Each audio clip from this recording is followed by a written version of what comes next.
Nonostante Harley sia la moto che io amo su tutte, devo per forza riconoscere che il mondo custom non si ferma qua.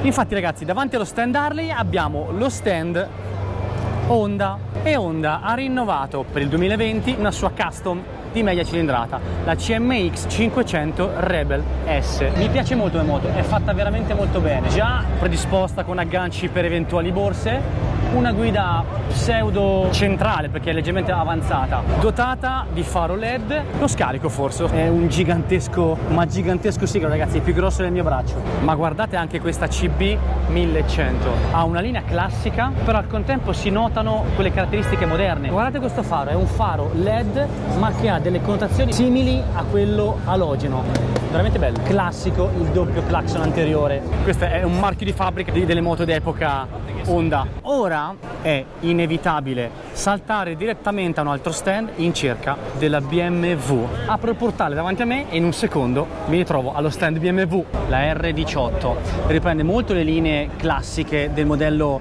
storico, strizzando l'occhio al futuro. In BMW purtroppo, bisogna dirlo, le cose le sanno fare bene. È veramente stupenda.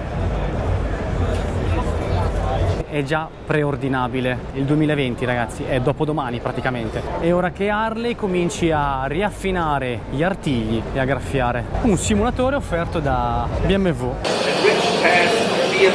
Parlando del mondo custom, non possiamo non parlare di Triumph. Questa inglese ragazzi fa delle moto che sono dei capolavori, tecnologicamente molto avanzate. Questa Bonneville Bobber Black è veramente un capolavoro, impostazione veramente fantastica. Sarei veramente curioso di provarla perché deve essere secondo me entusiasmante ed emozionante come guida. Poi ha quel fascino che questa marca inglese sa donare veramente molto bene. Su questa moto, a parte uno scarico un pochino più sonoro, non c'è da farci nulla, e esteticamente è veramente perfetta. Un motore 1200 performante. Una delle cose che mi piace è che sembra avere un telaio rigido ma in realtà nasconde la molla qui sotto, anche se questa non è propriamente una custom, però comunque ci rientra ed è la novità di Triumph, la Rocket 3R con un motore da 2500 cc. Guardate che cazzo di gommone sulla Street Glide. Sono rimasto stupito dei 168 Nm sui 400 kg di moto. Questa moto 291 kg, 221 Nm di coppia, è pronta a staccarvi il collo. Porca maiala, anche se ancorata si percepisce la stazza notevole, non riesco a chiudere le gambe. Tutta LCD, si può interamente personalizzare come ho visto in un video. Guardate anche questa Bonneville T100 Black, monta già scarichi Vance & Hines. Ci piace, ci piace. Poi della Triumph mi piacciono questi dettagli classici, questo modo per tenere fermo il parafango con questo stello a passaggio superiore, quelle piccolezze che fanno sì che la sua linea rimanga classica e che non tramonti mai. Una marca che mi ha sempre incuriosito e che vorrei veramente provare perché sarei curioso di capire se la sostanza è pari alla bellezza è la Royal Enfield. Esteticamente sono moto veramente di pregio. Questa è la Classic 500, guardate che linea monocilindrica, cromo a perdersi. Questo modello l'ho visto una volta in una rivista e veramente la Classic 500 in veste militare, è stupenda. Ora mi ci voglio sedere perché vorrei sedermi su un pezzo di storia, anche se questa non è storica, è fottutamente molleggiata, ha delle sospensioni morbidissime. Ora mi aspetto qualche nemico davanti a me pronto da ammazzare. No, sembra di sedersi veramente ragazzi su un pezzo di storia. Hanno capito che si può andare avanti senza dimenticarsi del proprio passato.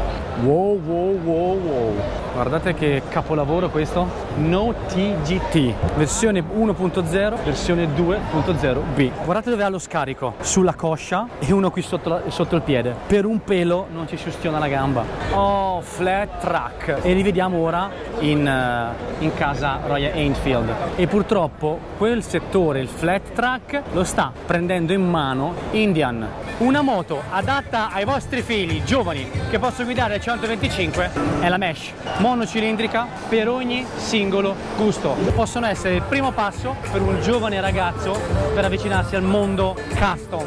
Questa 70 nero opaco, frecce, guardate, molli, servirebbero sulla mia Sporty, con tutte le vibrazioni che mi dà. È veramente leggera, credo che il serbatoio sia un 8 litri, forse anche meno. Per iniziare a divertirsi è perfetta. Le finiture devo dire che sono di pregio, è veramente fatta bene. Motore monocilindrico 125 da circa 12 cavalli. Questo scarico basso che si allarga mi ricorda molto le Honda anni 70. Parliamo di una moto di circa 2.900 euro. Per mio figlio, Enea, ricordati, Mesh, quando sei grande te la comprerò. Non so se capite da questo verde dietro di me che siamo giunti in terra Kawasaki. Ci offre in 1000 salse la Z900, la V800, che è veramente una moto bella, che a me piace veramente tanto. Ha un faro veramente molto grande anteriore, gommine piccoline, quindi moto molto agile. Potrebbe essere un'alternativa per la mia ragazza per iniziare. Leva molto leggera, una sensazione un pochino strana. Frizione leggerissima, è vero che si può regolare perché c'è la tacchettina davanti, indicatori analogico e digitale, faro anteriore total LED. Guardate questa versione sportiveggiante, è veramente cattiva. Io non sono un amante dei cupolini, veramente azzeccato, è veramente caricata sull'anteriore, con i piedi leggermente indietro, è qualcosa di stupendo. Sarei curioso di provarla, ma veramente curioso di provarla.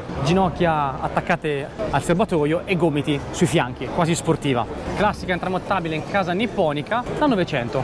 La parte che più mi piace è il posteriore con i due scarichi a sinistra e due a destra, richiamando alla storia della Kawasaki, voto completamente pieno. Nel mondo custom non si può non nominare un marchio italiano, Moto Guzzi, e voglio partire da una moto che mi ha sempre incuriosito, la California. Propone il classico motore in fuori, che a me non fa impazzire ma è caratteristico della Guzzi, gommone importante, fatta con tanto amore e tanto gusto. Porca di quella miseria, se è un qualcosa di imponente. In mezzo alle gambe si fa sentire la MGX21 con il suo Batwing, casse, 4 casse all'anteriore, cambio bilanciere. Anche qui il peso si fa sentire, il peso si percepisce anche da ferma. Le Guzzi, come le Harley, sono moto di sostanza, quindi è una moto che per forza obtortocollo deve pesare. Un'altra moto molto bella è la V9 Bobber, in questo caso versione Sport. Stante la sella sia piatta e molto bassa, è veramente comoda. Il cambio un po' macchinoso come da noi, nonostante sia abbastanza fluido.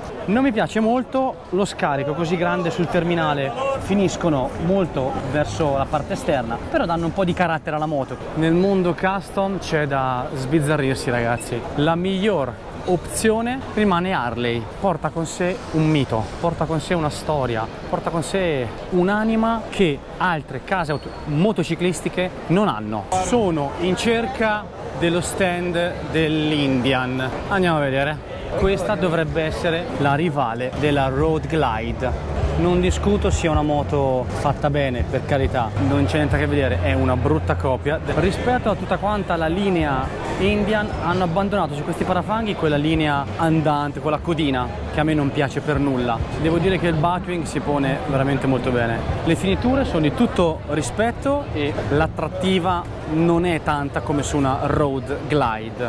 È una moto sicuramente comoda, però dopo essersi seduto su una Road Glide, questa purtroppo perde un po' di fascino, di sex appeal. Se io non fossi un amante Harley, sicuramente questa sarebbe una moto che mi attirerebbe, però io amo Harley, quindi questo anteriore non è cattivo, sembra un mega occhio tipo Polifemo con 2 orecchie a sventola. Sicuramente una moto promossa a livello di contenuti, ma bocciata a livello di estetica, cioè non c'è niente da fare. Harley in questo è sempre un passo avanti. A me questo svirgolo del parafango non piace, è un marchio che contraddistingue quasi tutte quante le moto Indian. Sembra quasi che il vestito le stia lungo e vada al vento. Una moto delle Indian che mi fa sbavare, è tanta roba.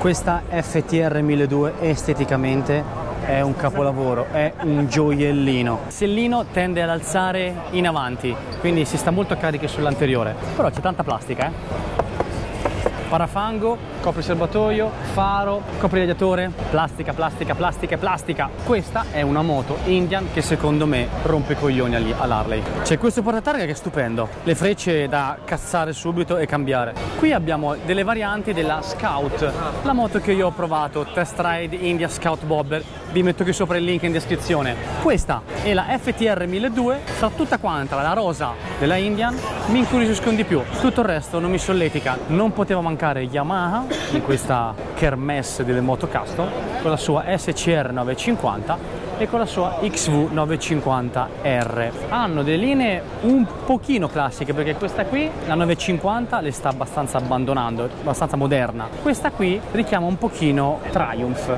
fra le due è quella che mi piace di più. Voglio chiudere il video con una chicca. Avete soldi da buttare via? Da spendere a sfare? Aston Martin ora fa anche le moto. Non oso immaginare il prezzo di questi gioiellini, e sicuramente parliamo di materiali di grandissimo pregio. Torniamo a sentirci dei comuni mortali. Finisco qua dove io ho iniziato, allo stand Harley, perché il prossimo video improntato sul mondo elettrico partirà proprio da questo stand. Ebbene sì ragazzi, lo sapete, loro hanno la Livewire pronti per venerdì prossimo. Ciao ragazzi!